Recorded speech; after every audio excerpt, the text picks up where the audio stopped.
Good morning student. Standard 12th English medium subject SPSCC part 1 chapter number 5 E communication. आज का जो topic है वो है ECS यानी electronic clearing service. Facility of transferring money from one bank to the another bank और to another institution through electronic system is known as ECS। Okay, generally हमें यहाँ पे है ना किसी पर्सन को या किसी इंस्टीट्यूशन को नहीं, बल्कि क्या करना है कि एक बैंक जब दूसरी बैंक या दूसरे इंस्टीट्यूशन को फंड ट्रांसफ़र करती है, पैसे ट्रांसफ़र करती है, उस प्रोसीजर को हम क्या कहते हैं? ECS कहते हैं। मीन्स की electronic system electronic clearing services. Okay, तो आपको ये याद रखना है। इसमें ECS का फुल फॉर्म भी पूछ लिए जाते हैं और ECS क्या है ये भी पूछते हैं। दिस फैसिलिटी और service is available to account holder of a bank. Okay, ये सर्विस किसके लिए अवेलेबल होता है? तो अकाउंट होल्डर जो होते हैं, मीन्स कि जिस बैंक में आपका अकाउंट है तो आपके लिए वो फैसिलिटी अवेलेबल होगा। This is known as electronic clearing service. ECS is useful to for receiving as well as paying money. ये सिर्फ पे करने के लिए नहीं, रिसीव करने के लिए भी बेटर ऑप्शन है आज हमारे पास। Large institution take advantage of ECS to make regular payment such as salary, pension, interest, dividend etcetera. जो लार्ज इंस्टीट्यूशन होता है, मीन्स कि जिनको ज़्यादा फंड ट्रांसफ़र करने की ज़रूरत पड़ती है, जैसे कि सपोज कि 200-500 अगर एम्प्लॉयज़ आपके यहाँ काम करें तो उनको सैलरी मंथली पे करना हो, एम्प्लॉयज़ को पेंशन प्रोवाइड करनी हो, इंटरेस्ट देना हो या डिविडेंड पे करना हो, तो उस सिचुएशन में जो ECS सर्विस है वो बहुत ही यूज़फुल होता है। Individual customer of a bank use ECS to pay bills such as insurance premium, light bill, telephone bill, monthly installment, etc. That there are regular payments। Okay, अगर normal customer की बात करें, individual customer की बात करें, तो वो generally ECS की यूज़ किस लिए करते हैं? तो जैसे कि आप लाइट बिल पे करने के लिए, इंश्योरेंस प्रीमियम पे करने के लिए, टेलीफोन या मंथली इंस्टॉलमेंट है किसी चीज़ का वो पे करने के लिए भी आप ECS यूज़ कर सकते हो। ECS transaction are notified to the customer through SMS to their registered mobile number. ECS के थ्रू अगर किसी भी तरह का ट्रांजेक्शन होता है तो आपको कैसे पता चलेगा कि आपके अकाउंट से ट्रांजेक्शन हुआ है? तो इसके लिए आपको है ना मोबाइल नंबर बैंक में रजिस्टर कराना रहता है, जिसमें SMS के थ्रू आपको इन्फॉर्म करेंगे कि ECS से किस तरह के ट्रांजेक्शन हुए हैं। अगर हम नेक्स्ट टॉपिक की बात करें तो वो है RTGS यानी रियल टाइम ग्रॉस सेटलमेंट, जो कि आपने 11th में पढ़े हुए हैं। उसमें हमने थोड़ा ज़्यादा डिटेल में पढ़ा था, इसमें बहुत वो नहीं है, लेकिन हाँ थोड़ी इन्फॉर्मेशन दी गई है।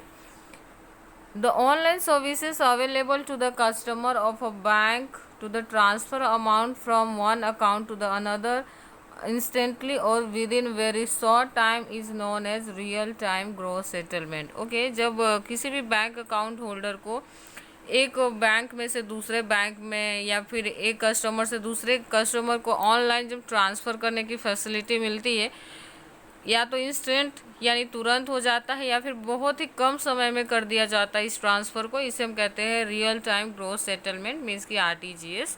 तो फर्स्ट क्वेश्चन ये पूछ सकते हैं कि give the definition of RTGS, और दूसरा ये पूछ सकते हैं write down the full form of RTGS। तो आपको याद रखना है RTGS transaction are notified to the customer through SMS their registered mobile number. Same as ECS की तरह ये इसमें भी जो होने वाले ट्रांजेक्शन है उसको आपको मोबाइल के थ्रू इन्फॉर्म किया जाता है SMS भेज के। RTGS service are charge by the concern bank as per their rules. अपने रूल्स के हिसाब से जो बैंक से आप ये फैसिलिटी का यूज़ कर रहे हो वो आपसे चार्जेस लेते हैं। This is the following information to be filled online form for RTGS। अगर आपको RTGS करना है तो रिक्वायर्ड बैंक में आपको कुछ फॉर्म में डिटेल्स फिल करने रहेंगे, तो वो डिटेल्स क्या रहेंगे चेक कर लेते हैं।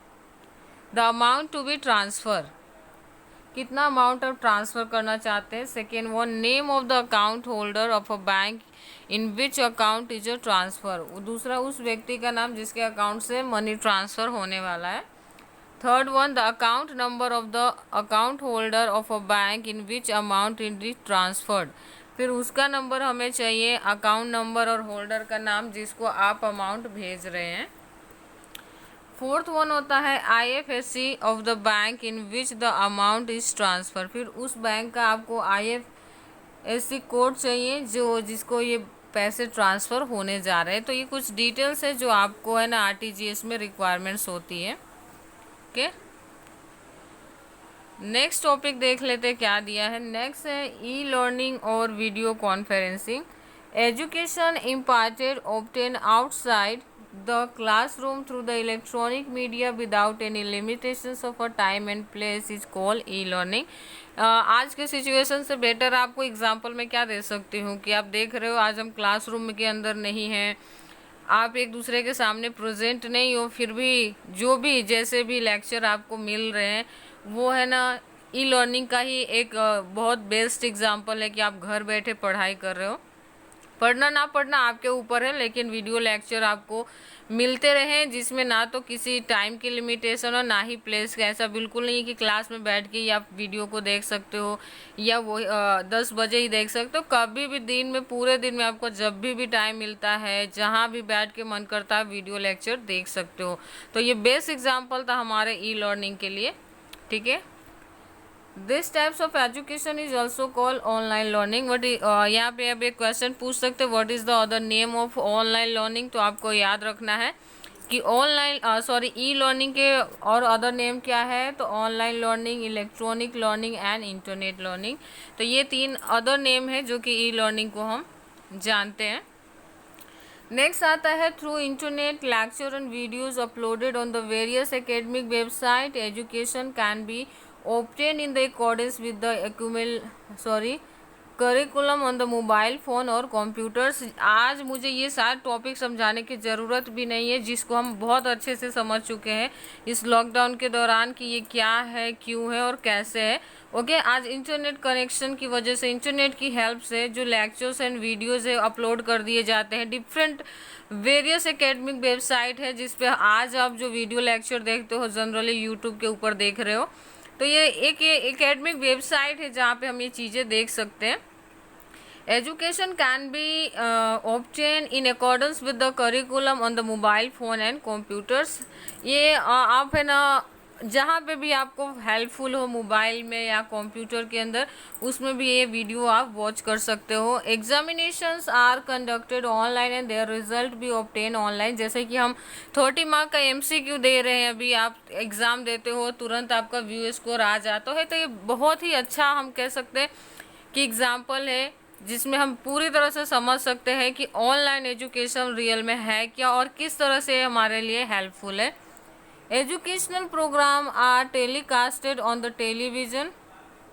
Audio-visual communication is carried out through the computer or mobile along with people sitting at a various place। अगर Zoom पे अगर आप वीडियोज़ लेक्चर अटेंड करते हो, जैसे कि हमारे क्लास में नहीं बनाए जा रहे, लेकिन कुछ स्कूलें हैं जो कि Zoom पे मीन्स कि अभी वीडियोज़ अपलोड तो नहीं करते, लाइव क्लास लेते हैं।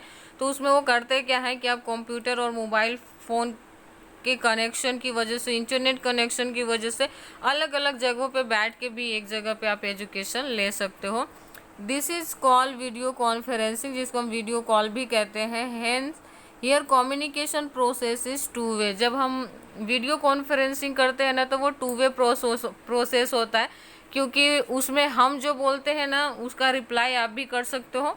लेकिन जो हम खाली वीडियो किसी यूट्यूब के ऊपर अपलोड कर देते हैं या फिर एकेडमिक वेबसाइट के ऊपर अपलोड करते, तो वहाँ होता क्या है कि हम बोलते वो आप तो सुन पाते हो पर आपका रिप्लाई हमें नहीं मिलता। हाँ, अगर आप कमेंट करते हो तो मिलता है, तो वो क्या हो जाता है 1 वे प्रोसेस होता है। लेकिन वीडियो कॉन्फ्रेंसिंग कितने प्रोसेस है, तो ये 2 वे प्रोसेस है।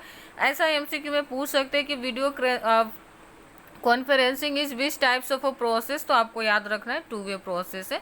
तो इस लेक्चर को यहीं फिनिश करते हैं। Thank you.